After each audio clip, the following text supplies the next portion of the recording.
Hello, everybody. We have gone live for the first time here on the Uncommon Communicator podcast in this live stream. So I want to welcome anybody and everybody who will be listening to this audio because there's nobody currently online. That's what you get when you plan something at the last minute. But I needed to go live. I needed to try this out, and I'm going to give it a shot. So hopefully you will check this out and get some value from it. Hoping to get some comments, getting some people to join in. But at this point, we're just going to push forward with some information. So what really drove this live stream for me was wanting to talk about goals versus resolutions. I've given up resolutions a couple of years ago. I wasn't finishing them. I wasn't tracking them. I've had years where I was very successful at setting resolutions, but the resolutions looking back at it, and this was a lot of years ago, were the ones that were a broader picture. I wanted to do more. That was one thing I wanted to. It was my year of doing everything. And that year, water skiing, snow skiing, mountain climbing, I just had a lot of different things that I accomplished that year. And in doing that, I was successful in reaching those resolutions. But this year, a little bit, or the last couple of years have been a little bit different. So in doing it differently, I've chosen one word resolutions. And last year, my words were growth and influence. And I know it's a one word goal, but I chose two of them, but it's okay to choose two because they're two different things to focus on. And in choosing to go with the one words, the idea of growth, the idea of having one word is that you begin with the idea, and then from there, anything that fits within the parameters of that, then that is helping you achieve your goal. So you're actively searching for it. You make it known, hey, I want to grow. Anything that involved growth, both for myself and for others as well. So wanting to work towards and building growth in myself, it was something that I really did see. And there's a friend of mine, Jim Gutierrez. He also used that word. I did not know that he was a one word person as well. And he said, what a year it had been. So when you really look to grow and have that focus, it comes into play. And that's one of the cool things that really happened with the idea of a one word goal. My other word was influence. I seeked to find influence. That one was a little hard for me to quantify. And I would say I probably have provided and have brought about influence both for myself and have helped others to achieve influence as well. But that one was a little bit more of a challenge for me to quantify and really focus on. But I felt like I was building it through growth. So that one might have been a little weaker of a word for me to have chosen at that time. But what I'm doing this year, I'm still sticking with growth because that is my mindset. I'm stuck in this growth mindset. Anything that provides growth for me, growth for other people is something that I will continue to do. But what I'm using this year as a word is impact. The whole idea of how am I really making a change? Am I just talking about it, or am I making a real impact in the world that I'm working on? So looking at resolutions in general, they tend to be what is it? Okay, so researchers suggest that only 9% of Americans that make resolutions complete them. 9%. So what is that? 91% fail is what it amounts to.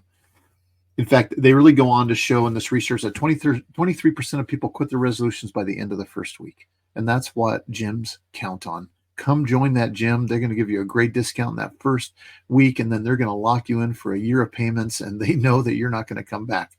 So within that first week, and 43% quit by the end of January, they don't even make that first month. So that's just something that happens out there. The other thing is 43% of them, I already said that, they're 43% quit by the end of January. And as you know, the whole total failure rate is around 91%. So not a successful way unless you are that 9% who are very disciplined, very diligent about setting smart goals and achieving those goals. The one thing I really like about the one word goal is its simplicity. If I can focus on one word, it's easy, it's simple to remember. Oh, growth, that's my thing. Impact. Is this making an impact on my world? Or whatever your word could be. It could be collaboration. Do you want to be better at collaborating? Is that something that you want? Then yes, that is something that I'm shooting for. And I have noticed, this is my first live stream, as everybody might know, and I see some people are already joining on. We have Jesse. Jesse, thanks for joining. I've sat on the other side of your live streams many times, and Sarah as well. Thank you for jumping on as well. So welcome, you guys. If you have any questions about specifically the whole idea of a one-word goal, then go ahead and throw those into the chat, and we're going to discuss those. Simplicity, flexibility. That is the other reason I really love the idea of the one-word goal. It's flexible enough to know and adaptable to know that, because you're going to grow in so many ways. I keep saying grow. That's mine. Growth this year is mine. And there's so many different ways that you can apply it and learn from it. You actually get more accomplished by having this idea of a one-word goal.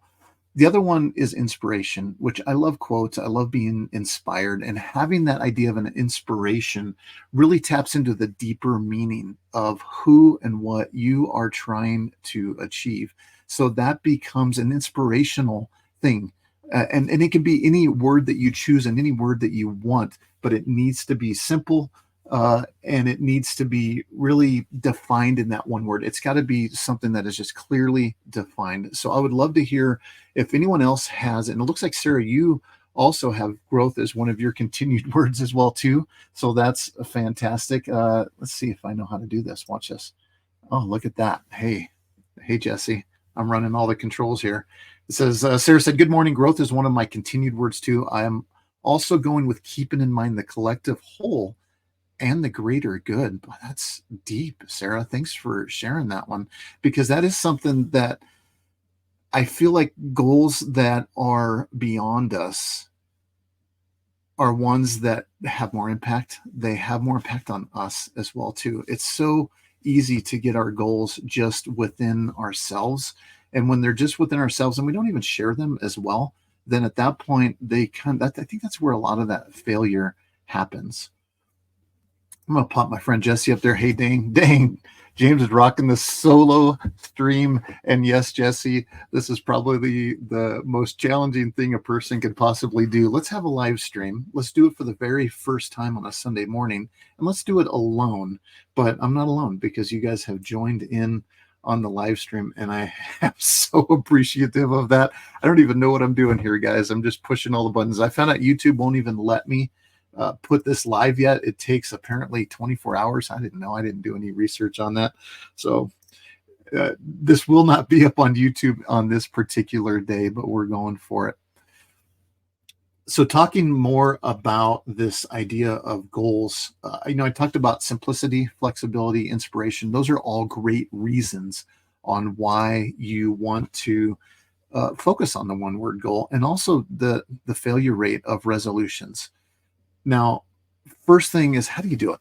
And that's my question to everyone that's listening is how do you do it? How do you define your goals clearly? That's really one of the things as an uncommon communicator, is finding clarity in trying to help people clarify their goals, their communications. A lot of times it's jumbled. A lot of times we have a hard time really narrowing it down. I know for me, a lot of times it's got to be quiet. If there's a lot of noise in the background, I need to take some quiet time and take some quiet time and really look for that clarity, because that one word goal needs to be clear. The next one is make it specific. And a lot of these fall along the lines of SMART goals. You want to be very specific in your goals. They're measurable. Those are other things that we're going to talk about, but make it specific, make it something that you feel like you can measure. And that's where I felt like on my idea of influence, I didn't spend enough time deciding how I was going to measure that. Influence is something that we talked a lot about on the Uncommon Communicator. Is influence. People have influence, and they may not even have that leadership role. So you may not even have that position where you think you kind of get that mandated influence idea. But what you're doing is influence people, and you can do it from any level. You can do it from the field level at the very base of digging a hole in the ground. You can have influence, as well as a lot of influence comes with position, authority, those type of things. But The influence for me was something that was kind of hard for me to measure. Impact, I'm going to think a little bit more about that as the year develops on how I'm going to measure that impact. I'm involved in a couple of different things with Adam Hoots that's in the background, things that more will come of that. And from that, I believe is where impact is going to come from. The other thing is to focus on behaviors. To do something specific, I think it is great to have goals. This last year, I wanted to become a registered Scrum Master, and I did that. I took the training. It took a little bit. There was a lot of rescheduling that was going on, but it was a goal that was so measurable because I was going to take the class. And ultimately, the goal was not just to get a certificate. It was to learn the skills that came along with it. And of course, you get the cool, registered Scrum Master, the word master at the end of any of your titles is not a bad thing. Jesse, you should think about that one. Master of everything. You're the master of some stuff. So really looking for that behaviors. So when I look at the idea of impact, what are my behaviors that are going to create an impact? What are my behaviors that are going to create growth? And I know for me this year is going to be a lot more on the discipline side, being more regular about how I might journal. I have started that and have not finished that many times. Every single time I've started it, I felt like I was able to go deeper into my own thoughts, into even vision, even talking about my own growth by journaling, but I'm not consistent with it. So working through and having a little bit of discipline in that is about focusing on the behaviors that create that growth. The other thing is looking at how to celebrate your successes. That's something that you have to recognize them, because in this case, yes, it is a fairly broad term specific to impact, but you have to recognize them and see when you're having that and celebrate that. And that's something that we don't do enough of really as human beings on a job, on anything that we do. We don't take a minute to just walk away, celebrate that moment for all that it's worth, and then move on. A lot of times it's always felt like the celebration was the end and it was over. But the celebration is something that can happen during that time frame where it continues to build on your skill sets. The last thing you should really be doing is reviewing and adjusting those goals regularly, making sure that they fit within those time frames. That is something that you should make sure that you are doing regularly on any goal that you're doing. Is if it's not and no longer effective, then it's time to move on. Maybe that's not it. And maybe that's not the focus that's bringing in that goal, but that's the benefit of this one word goal it's an inspiration. So if you're focusing on that, there's so many different ways that you can tie that right into that. All right. I don't see any more comments hopping in there. And you guys are going to watch me learn as we go here. I don't know if I'm supposed to see these in LinkedIn or if they're all going to the live stream, but hopefully y'all are still hanging out here on New Year's Eve. This is maybe this was a goal of mine to live stream before the end of the year. I didn't wait till midnight because I don't know, maybe it had been a smaller crowd. I have heard this before, and this is one of the newest things that has really inspired my mindset. Is when you look at doing the dang thing, as Jesse says, I'm more G-rated, I guess, in some ways. I guess do the damn thing. If you're going to go out there and do it, just do it. But I heard this from another influencer who said this: your audience will never be as small as it is right now. He wasn't right about that, but that is such a true statement. If you're starting out, it's never going to be as small as it is. And how do you get out there? You get out there, you practice it, you push the buttons, and that's what I'm doing here today with this small of an audience as I possibly can. I didn't want to advertise this at all because I don't even know what I'm doing. The next time we do this will be up on YouTube, and we'll save it over on that way. But I will be providing also a podcast that's going out at the first of the year to cover these topics a little bit deeper. I've been doing this in the form of the UC playbook, the Uncommon Communicator playbook, and I've taken some fantastic interviews. Jesse's been part of that. Adam Hoots. I've had Jen Lacey on. I've had There might be one coming up from Mr. Lance Furiyama, who is coming up in the new year. But these conversations bring about a depth of knowledge that sometimes gets skipped over. So what I want to do, and I'm always a data guy, I want to be able to provide some type of content that's tangible, something you can get your hands on. And so what we do through the UC moment, or the UC playbook, is to take that information, give you some great data that you can look at and utilize and apply and go a little bit deeper into it. Thank you, Sue. I'm going to pop Sarah up on that one. Thank you very much for thanks for cheering me on. I appreciate it. I needed that. I was losing some gas. Did you feel that? But the one thing that I've done with this UC playbook is try to give it in a form, in a little bit deeper form that you can walk away from. And I'm going to take this information, how to set your one word goal, and take it a little bit to be able to take it and apply it. And maybe if at the first of the year, I like to set and look at my goals before the first comes. And, I just always have these goals of having my house clean. That's just something that I feel like if you can have areas clean and ready for the next year, that it's going to carry over into the next year. And a lot of times they kind of push into the first, and sometimes I don't even get them. But that's part of trying to get them before the clock turns, because I really like the idea of having kind of a milestone. And maybe that's the superintendent in me, is to have that milestone of the first of the year. But a lot of people take the first few weeks even of the year to really decide what their focus is going to be. So we're going to shoot this one out here next week, the first of the year, to really look at how you're going to apply your goals. And I'll say this right now, it doesn't have to be the first of the year. We do that so many times where we think we missed the milestone, and then it's like, oh, I've missed it. It's not. And it's never, ever too late to get in there and set some goals and redefine them and to work them. So that's what I'd encourage everybody to do, is to get out there and take a look at the idea of the one word goal.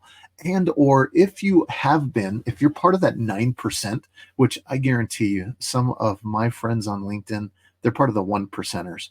These guys are top performers, high influencers. I guarantee you, there are probably some of them in that 9% who actually get out there and formulate resolutions and then follow them through. I would love to know your process on how you do that, because the whole process of measuring that type of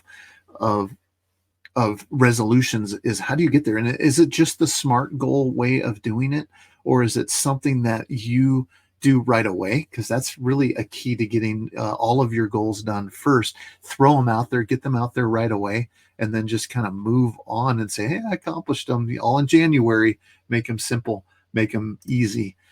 Sarah says, measuring impact. Wondering if you can ask your followers to list something that they have learned from you on a quarterly basis. I find even if one thing you made an impact. That's a great point, Sarah. And let's talk about that, because a lot of times we don't know because we don't ask. And that's one of the things that, I used to do these kitchen conversations. If you follow anything on YouTube and TikTok, I would do these kitchen conversations, and I thought they were pretty brilliant, but I got zero feedback from them, and I just stopped doing them. And then my brother reached out, Ed Gable, and he said, hey, what happened to those kitchen conversations? And due to a lack of getting that feedback is something that sometimes puts a limit on if we think we're even doing anything. So yeah, that's a great thing, is to ask your followers, what have they learned, on a quarterly basis. It's always good, even one impact. And this is something I was just talking about with somebody as well too, is if you have very little feedback, sometimes you think that's all the feedback. And that's why you need to have good branches out there. And that's something that I'm working on as well too. I've kind of admitted my failures in the idea of wanting and seeking out feedback, because right now I crave it. I want it. I want a deep feedback, but I didn't for years, because I'm my own worst critic. And when you're your own worst critic, you don't want to hear criticism from other people. And that's not what feedback is. And that's why that comes from a measure of trust. You've got to have trust to be able to measure that. And so on that, I love that, what you said there. Even if you can find one thing, you've made an impact. And that is so very true. Thank you, Sarah, for sharing that, because a lot of times that one is the only one, and it's the most important one. But also, what we were just talking about is in some organizations, I work in a nonprofit organization, but you even look at our own government, we are often driven by the few who are vocal and the few that are out there making decisions. And then we assume it's the role of the majority. It's the role of the majority that votes. And that's something that we have to take into account as well too when looking at our feedback. Is you can't always just look at that majority, because honestly, I really am looking for the counter. Like, I'm looking for the thing to improve. I don't always want to know that, hey, great job. That type of feedback is nice. And I'll tell you, it feeds the ego. It not only feeds the ego, but it does feed the fuel a little bit to know that you're doing the right thing. And you need somebody in your life to be able to give you that type of feedback to keep going. That's what I find like my role as a general superintendent is for my guys, is they're out there doing it. They're in the trenches. They're out there doing the thing. And a lot of times they just need encouragement to know that they're doing it, because nobody is going to say them to them, and especially in the level of in a lot of people in their levels in their companies, they don't have anybody that's going to cheerlead for them or to tell them that they're doing a great job. And if you're not hearing it, then you think it's not there. You might even become discouraged by it. And that's why I'm a huge fan of Stoic philosophies that tell you that it's not the outward circumstances that should be influencing how you are affected. It's what you affect in yourself internally. So in taking a lot of it that way, you realize that you own a lot of that. I don't place my happiness on other people, but I know that it resides within me. But that doesn't take away from the fact that it actually does bring about some type of kind of, if we need it, I guess is where I'm going with that. We need to have that, I don't want to say kick in the pants, but we need somebody else to help raise our hand and help us cheer with us, because it goes a long ways. And there's become a culture, and I would say a lot of it is my generation has been guilty of creating the millennial trophy generation, where trophies were given. I remember this clearly when my kids were playing soccer, bunch ball as it starts out with. When they were out playing soccer, everybody got a trophy at the end of the year. And as parents, you had to go pay the money, and then at the end of it, I don't think anybody ever kept score very well either. I mean, the kids knew when they won, but when they lost, unless it was a killing, and nobody cared, right? We're just out playing ball. But we created this culture of the trophy generation, and it's a real thing where we're given kind of fake accolades for things that are accomplished at just such a low level that we begin to expect that. You need that. And the whole thing is, you should really be looking for and getting those things that are those accomplishments, those things you want to get that feedback in a way that is in the true winning style. Not everybody gets a trophy, but there is the idea of participation that goes along with that.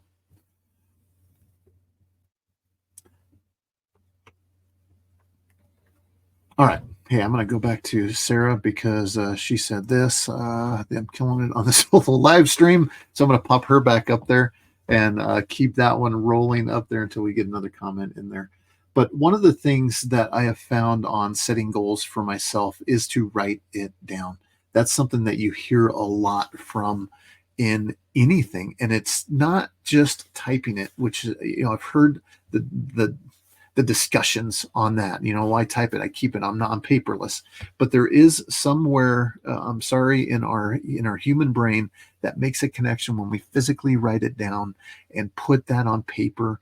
I do that a lot of times if I'm in a meeting and I'm taking notes. I may never ever go back to those notes. But somebody says a word, somebody says a phrase or something that I think that I need to do, I'll just write it down in my notebook. And there's something about making that connection that once that connection gets there, I don't have to think about it again. It's kind of about making that connection. Maybe we're moving to the world of where we can actually have that connection through, I don't know, texting it to yourself. We do that a lot at our house. Our grocery list is a text. I'll even text my wife the grocery list so she can add to it, so it's on the same line in texting. But anyways, that's a sidebar from setting goals. Maybe your goals is to learn how to better go out and get your groceries. I'm not sure. But moving on and talking more about the idea of the flexibility of this platform of creating your goals. That's something that I think is important to be able to have the flexibility to that way you don't have to change it. You don't have to change your word. Pick your word. Now, I'm not saying you shouldn't change your word, because if you get to the middle of the year and you hear, man, that's the focus I want, it doesn't have to wait till January. It doesn't have to wait till the end of December for you to decide that you're going to change your goals. So having that flexibility within that one word should allow you to continue to push forward with it. But if you hear another word in another direction that you want to go, then that's what you should do. Well, I'm going to wrap up this live stream. I appreciate everybody jumping on. Sarah, thanks for jumping on. Jesse, I appreciate you jumping on and acknowledging it. And from here, I wish everybody a happy new year, a year of growth, a year of impact, a year of influence. If you're looking to up your communication skills, check out my YouTube channel. I think we're at like 12 listeners now. So I would love to get to 15 by the end of the year. Is that a reasonable goal? That is something that I would like to do. I had a friend of mine, Rich Hopkins. He's trying to grow his YouTube up to 200. And I just looked this morning, he's at 199. Rich, I can't jump on and help you any more than the one that I'm already following you on. But he grew quite a bit by asking for that. So everybody have a happy new year. And it takes some time off tomorrow to reflect. And then next year, let's go out and kill it. Let's go out and make a huge impact. See you, everybody.